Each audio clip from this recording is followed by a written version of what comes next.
It is Jets versus Cowboys week, and I've got my 5 bold predictions for the game. Let's do it.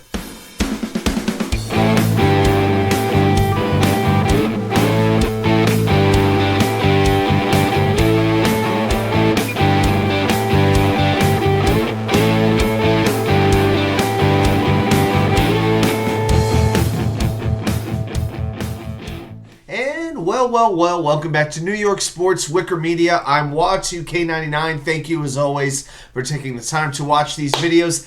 Let's talk a little Jets-Cowboys here. I've already posted my Jets versus Cowboys game preview video. You could check that out as well. But we're going to do our separate bold predictions video. And before we do that, we're going to do a quick recap of the 5 predictions we made for the Jets-Bills game. Now, of course, the Aaron Rodgers injury kind of turned the whole thing upside down. But we'll still recap it. I predicted Nick Bawden would score a touchdown. Part of that was predicated on the fact that Aaron Rodgers likes to use his fullback. That did not happen. Number 2, I predicted Josh Allen would have the most carries in the game, followed by James Cook and then Dalvin Cook. Well, it was Dalvin with the most runs, then James, then Breece Hall, and then Josh Allen had just 6 runs. So maybe Buffalo is finally figuring out that running Josh Allen 10 times a game doesn't make the most sense. Number 3, I predicted the Jets would have 3 sacks. It would be a rough day for the right side of that Bills offensive line. The Jets not only had 3 sacks, they had 5 sacks, so they blew it up. I predicted the Bills tight ends would have more receiving yards than the wide receivers. Oof, I didn't come close on that one. The tight ends combined had 51 yards. Stephon Diggs had 102 by himself. Not my best prediction.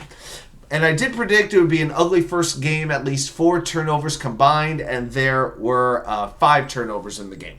All right, let's talk Jets-Cowboys. I predict that, first of all, Dalvin Cook will score the Jets' only offensive touchdown in this game.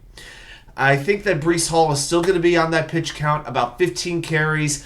I think the idea will probably be to use Breece between the 20s, but especially when it gets down to the goal line, if the Jets have like a 1st and 5 or a 2nd and 6, something like that, we've seen the Jets want to run the ball. They do not trust Zach Wilson in these spots. I think they're going to give the ball to Dalvin Cook relentlessly until he crosses the goal line.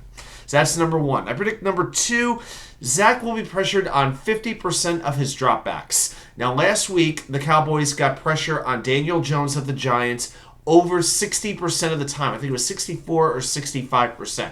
I don't think it's going to be quite that crazy this time, but I'm going to say 50% of the time Dallas pressures Zach Wilson.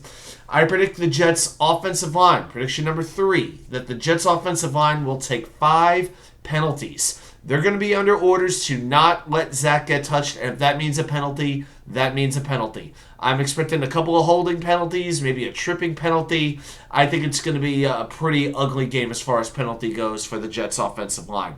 I do predict, on a positive note, brandinechols returning to the lineup will get his first interception of the season.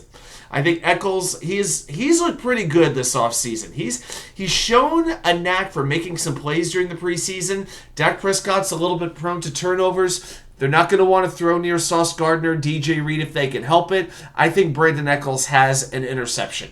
That's a bold one, but I'm picking it. And number 5, I predict there will be double-digit sacks combined in this game. At least 10 sacks total. Not saying how many for the Jets. I'm not saying how many for the Cowboys.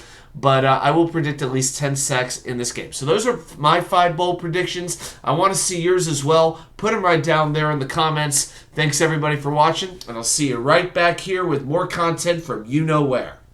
The Wicker Chair.